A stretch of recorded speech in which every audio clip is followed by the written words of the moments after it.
अरे, तुम लोग आ गए हो। आओ आओ। अच्छा, ठीक है।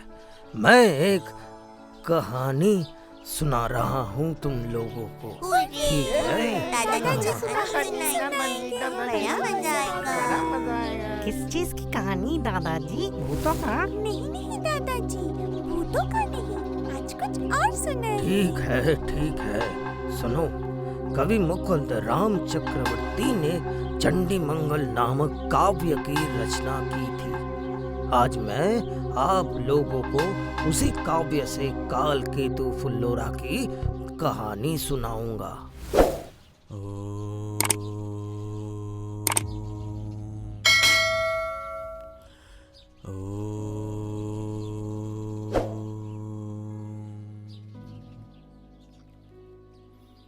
प्रभु प्रणाम।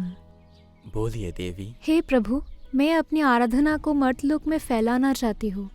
मुझे इस पर आपकी मदद चाहिए। आपकी पूजा तो पृथ्वी पर प्रचलित है। वन के पशु आपको चंडी रूप में पूजा करते हैं। दूसरी ओर कलिंग राज्य के राजा स्वयं आपको मंगल चंडी के रूप में पूजा करते हैं। मैं चाहती हूँ कि मेरी पूजा जनता के बीच लोकप्रिय हो। आम लोग मुझे देवी चंडी के रूप में पूजे। इसके लिए आपको अपने चंडी रूप की महिमा आम लोगों तक पहुंचानी पड़ेगी। जब आपकी महिमा फैलेगी तभी आप लोगों की पूजा पाएंगे। हे प्रभु, मुझे आम लोगों के बीच महिमा फैलाने का एक रास्ता मिल गया है। कृपया मेरे महान भक्त इंद्र के पुत्र नीलंबर को मर्तलोक भेजने की व्यवस्था कीजिए। नीलंबर पृथ्वी पर जाकर चंडी पूजा का शुभारंभ करेंगे। बिना कारण मैं नीलांबर को पृथ्वी पर नहीं भेज सकता। हे देवी, कृपया कोई दूसरा उपाय निकालिए।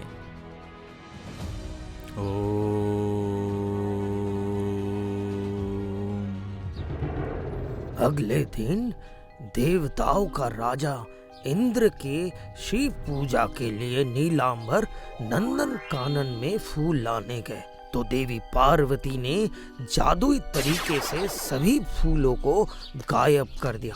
नीलांबर पुष्पहीन नंदन कानन देख के आश्चर्यचकित हो गया। आज नंदन कानन में एक भी फूल नहीं है। ऐसा कभी नहीं होता। स्वर्ग के बगीचे आज फूल विहीन है। पिताजी ने मुझे देवाधिदेव के पूजा के लिए फूल लाने के लिए भेजा था, लेकिन अगर मुझे फूल नहीं मिला तो पिताजी देवाधिदेव की पूजा कैसे करेंगे? नहीं, जैसे भी हो फूल लाना ही है। मैं फूल इकट्ठा करने के लिए मर्तलोक भी जाऊंगा। देवताओं के राजा इंद्र के पुत्र नीलांबर बगीचे में फूल ना पाकर उन्हें लाने के लिए मर्तलोक चले गए। इस बीच देवी पार्वती भी वहां प्रकट हुई। फिर एक छोटे कीड़े का रूप धारण करके एक फूल में प्रवेश कर गई।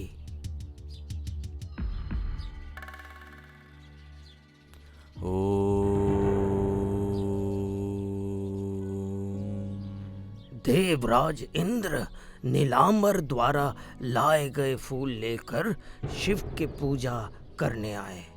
वो नहीं जानते कि फूल के अंदर क्या है। जैसे ही उन्होंने झुककर भगवान शिव के चरणों में हमेशा की तरह फूल चढ़ाया, फूल में छिपा एक कीड़ा बाहर आया और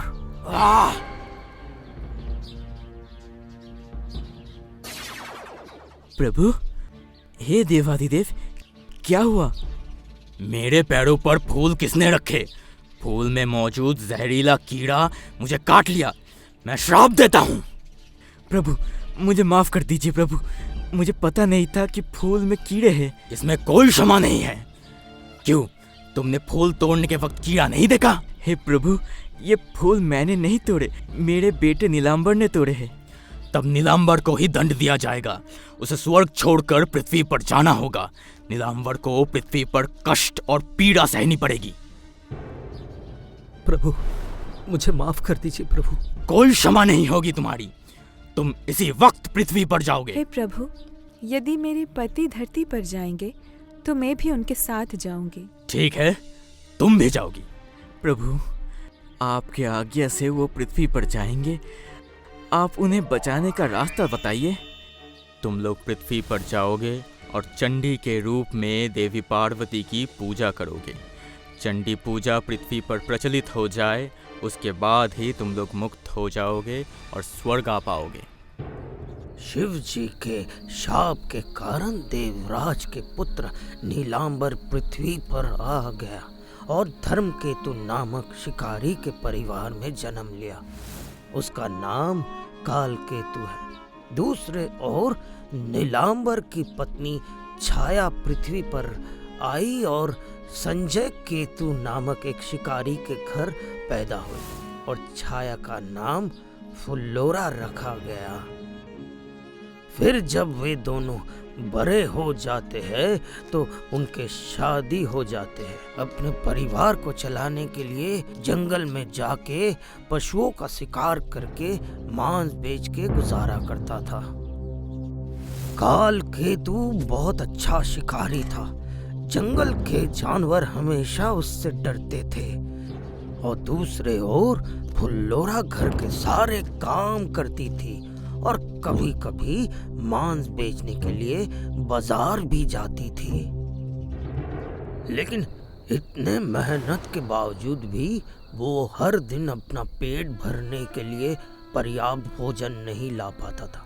जिस दिन जंगल में अच्छा शिकार मिल जाता था वे पेट भरकर खाना खाते थे, लेकिन जिस दिन उन्हें कोई शिकार नहीं मिलता था तो बिना भोजन करके ही रहना पड़ता था। ये क्या फुल्लोरा, तुम्हारा खाना कहाँ है?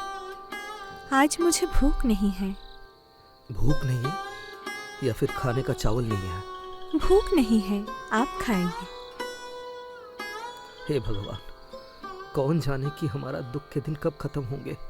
माता पार्वती, हम पर दया करो, दया करो, हमारे ऊपर दया करो माँ।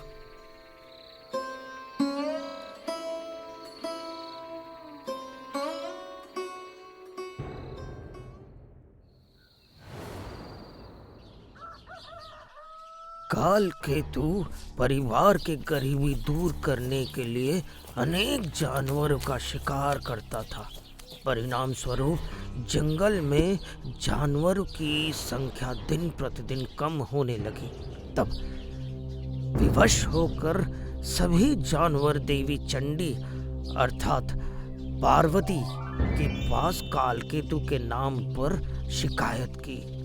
पार्वती ने सभी प्राणियों के बात सुनी और उन्हें एहसास हुआ कि मर्त्य लोक में चंडी के महिमा फैलाने का समय आ गई है। तुम लोग डरो मत, कालकेतु अब तुम्हें कोई हानि नहीं पहुंचा सकेगा। मैं तुम लोगों को बचाऊंगी। तुम लोग सुरक्षित अपने घर लौट सकते हो।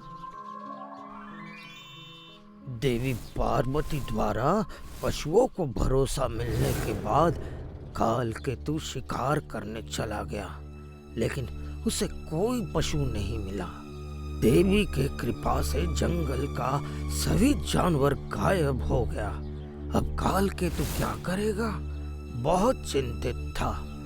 वो जंगल में जानवरों का शिकार करके और उसका मांस बाजार में बेचता है। उसके बाद ही बिक्री से मिलने वाले पैसे से चावल खरीदता था और फूल उसे पकाती थी।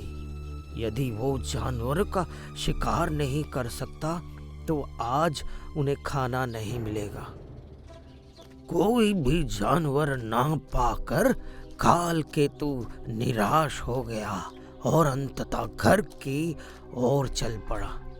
जब वो थोड़ा आगे बढ़ा तो उसने सड़क पर एक सुनहरी सांप दिखी, मतलब सुनहरी रंग का गुई सांप दिखी। फिर उसने उसी गुई सांप को धनुष की डोरी से बांधकर घर ले गया।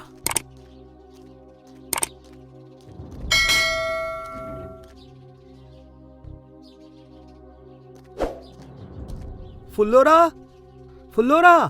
आज कुछ शिकार मिला आपको? नहीं, आज मुझे कोई भी पशु नहीं मिला। बहुत ढूंढा लेकिन कुछ भी नहीं मिला। ये गुई सांप मिला था, इसको ही पकड़ के लेके आए हम। घर में तो कुछ भी नहीं है, क्या पकाऊं आज? आज भी क्या हम लोगों को भूखा रहना पड़ेगा? दुर्भाग्य हमारा पीछा नहीं छोड़ रहा है, बताओ क्या करूं? हम लोगों के नसीब में खुशी नहीं है क्या? तुम एक काम करो फुल्लोरा, अपनी सहेली बिमला के पास जाओ, उससे थोड़ा सा चावल उधार ले लो। मैं भी बाजार जाऊंगा, अगर मुझे थोड़ा नमक और तेल मिल जाए, दोपहर में मैं थोड़ा सा चावल ही खाऊंगा और रात में ये सांप को मारकर उसका मांस जलाकर खाऊंगा। यही अच्छा है। मैं बिमला के पास जाती हूँ और देखती हूँ कि थोड़ा चावल मिलता है या हाँ नहीं। हाँ हाँ, जाओ जाओ जाओ, मैं बाजार जाता हूँ।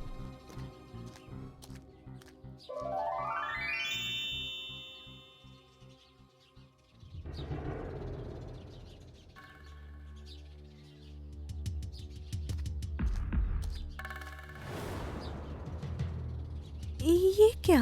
कौन हो तुम? यहाँ क्या कर रही हो? क्यों आई हो तुम? तुम्हारे पति कालकेतु मुझे यहाँ लेकर आए हैं। अब मैं तुम लोगों के साथ ही रहूंगी, इसी घर में रहूंगी। हाय हाय, ये लड़की क्या कह रही है? हम 2 वक्त का खाना भी नहीं खा पाते और वो तुम्हें यहाँ लेके आई है। सुनो लड़की, तुम एक अच्छे परिवार से लगती हो। देखो, तुम जहाँ से आई हो वहाँ वापस चले जाओ। यहाँ रह के परेशानी क्यों भुगतोगी? नहीं, मैं तुम लोगों के साथ ही रहूंगी, मुझे कोई परेशानी नहीं होगी। तुम्हें परेशानी नहीं होगी? ये क्या कह रही हो तुम? हमें पूरा साल ठीक तरह से खाना भी नहीं मिलता। मेरे पति काल के तो शिकार करके जो मांस लाते हैं वो बेच के ही हम लोग खाना खा पाते हैं, वरना भूखा रहते हैं। अगर तुम्हें खाना नहीं मिलेगा तो मैं भी नहीं खाऊंगी। सिर्फ खाने की बात नहीं है, वो टूटा फूटा घर जो तुम यहाँ देख रहे हो मेरा घर है। जो तूफान में मेरा घर है, जो हर साल तूफान में उड़ जाता है। बरसात के मौसम में घर में पानी आ जाता है, घर डूब जाता है पानियों से। और क्या बताऊँ मैं अपनी दुख भरी कहानी। मैंने तुम्हारी दुख भरी कहानी सुनी। मैं तुमसे वादा करती हूँ, जब तक यहाँ हूँ तुम्हें कोई दर्द या पीड़ा नहीं होगा। मेरे पास जो धन है उसमें से तुम्हें भी हिस्सा मिलेगा और तुम सुख और शांति से रह सकोगे। नहीं बाबा, हमें तुम्हारी संपत्ति का कोई हिस्सा नहीं चाहिए। तुम जिस घर से आई हो वहीं वापस चली जाओ। क्या हुआ है फुल्लोरा? आप पूछ रहे हैं क्या हुआ? ये आप किसको ले आए हैं हमारे घर? हम लोगों को ठीक से खाना नहीं मिलता और दूसरों का क्या होगा? मैंने किसको लेके आया? अरे कौन हो तुम? कहाँ से आई हो? कहाँ से आई हो मतलब? आपने ही तो लाए हो। हे भगवान, खुद ही घर पर ले आए और खुद ही बोल रहे हैं। कौन तुम विश्वास करो फुल्लोरा, मैं इसे नहीं पहचानता हूँ। नहीं नहीं, आप नहीं पहचानते हो तो ऐसे ही इसको पकड़ के ले आए। कौन हो तुम? चुप क्यों हो? जवाब दो, क्यों आए हो इधर? कालकेतु, तुम्हें तो मुझे यहाँ लेकर आए हो, इसलिए मैं आई हूँ। देखो देखो, वो खुद से बोल रही है कि आप उसे ले आए हो। अच्छा, ये तो बड़ी मुसीबत हो गया। मैं तुम्हें यहाँ कब लेके आया? मैं खुद ही भूखा नहीं रह सकती के ऊपर किसी और को ले आए आप। हाय हाय, मैं क्या करूं? चुप रहो।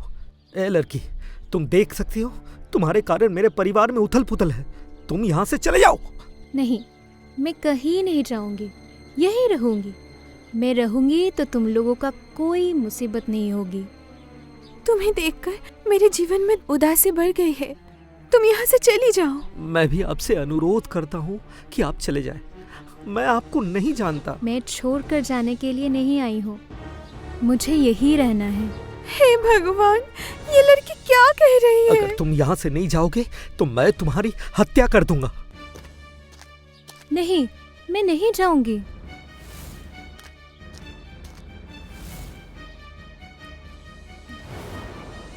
शांत हो जा कालकेतु। मैं देवी चंडी, जो सुनहरी शाप तुम पकड़ के लेके आए थे वो मैं ही थी। जब वो थोड़ा आगे बढ़ा तो उसने सड़क पर एक सुनहरी सांप दिखी। फिर उसने उसी गुई सांप को धनुष की डोरी से बांधकर घर ले आया।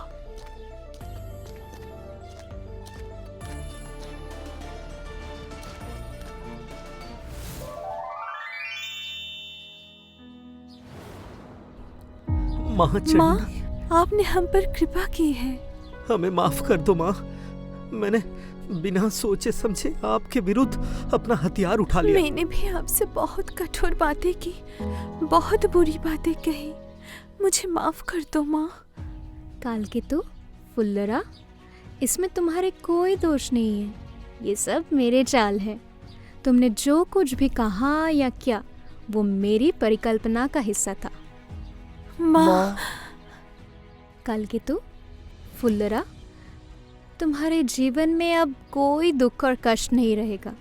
तुम दोनों मेरी आराधना करोगे और मेरी महानता का प्रचार करोगे। वही होगा माँ, वही होगा। हम लोग आपकी पूजा करेंगे माता। हम आपके महानता का प्रचार करेंगे। ये लो, ये सोने की अंगूठी है। इस अंगूठी को बेचकर तुम्हें बहुत सारे सिक्के मिलेंगे। तुम्हें अपनी झोपड़ी के सामने तालाब के किनारे 7 घरे सिक्के मिलेंगे। हे कालकेतु, जाओ और वो 7 घरे सिक्के ले आओ।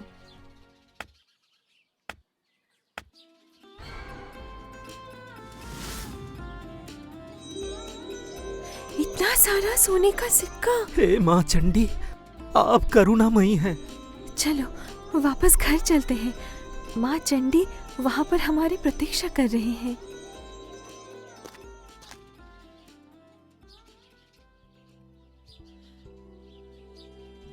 हे माँ चंडी, जैसे आपने कहा था हम वहां से सोने के 7 घड़े लेके आए। ये लो, ये सोने की अंगूठी है। इस अंगूठी को बेचकर तुम्हें बहुत सारे सिक्के मिलेंगे। तुम्हें अपनी झोपड़ी के सामने तालाब के किनारे 7 घरे सिक्के मिलेंगे। हे कालकेतु, जाओ और वो 7 घरे सिक्के ले आओ। अब हम लोग क्या करें? आप आदेश कीजिए माँ। इस जंगल को काटकर यहाँ एक नया शहर बसाया जाएगा। शहर का नाम होगा गुजरात। दिव्य कलाकार विश्वकर्मा इस शहर का निर्माण करेंगे। तुम शहर के बीच में मेरा मंदिर बनाओगे। हर मंगलवार को मंदिर में विशेष अनुष्ठान आयोजित किए जाएंगे। इस गुजरात शहर का राजा कालकेतु होगा और रानी फुल्लरा होगी। याद रखें कि शहर का हर व्यक्ति, पशु, पक्षी और पौधा तुम्हारी प्रजा है। हर कोई तुम्हारे संतान स्वरूप है। तुम लोग सब का ख्याल रखना। आप जो कहेंगे वही होगा माँ। मैं अब जंगली जानवरों को नहीं मारूंगा। हम सभी प्रजा का सेवा बच्चों की तरह करेंगे। हम लोग हर रोज आपकी पूजा करेंगे माँ। तथास्तु। देवी चंडी के आशीर्वाद से कालकेतु और फुल्लोरा की जीवन में कोई कमी नहीं रही। देवी के आदेश से देव शिल्पी विश्वकर्मा आए और उन्होंने एक नए नगर का निर्माण किया।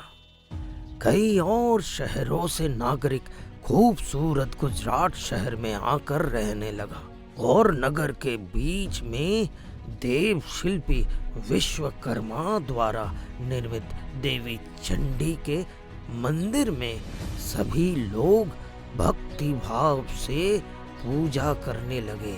देवी चंडी के आशीर्वाद से कालकेतु और फुल्लोरा ने राज्य पर बहुत अच्छे तरह से शासन करना शुरू कर दिया और देवी चंडी की महिमा गुजरात शहर के सीमा से बाहर फैल गई।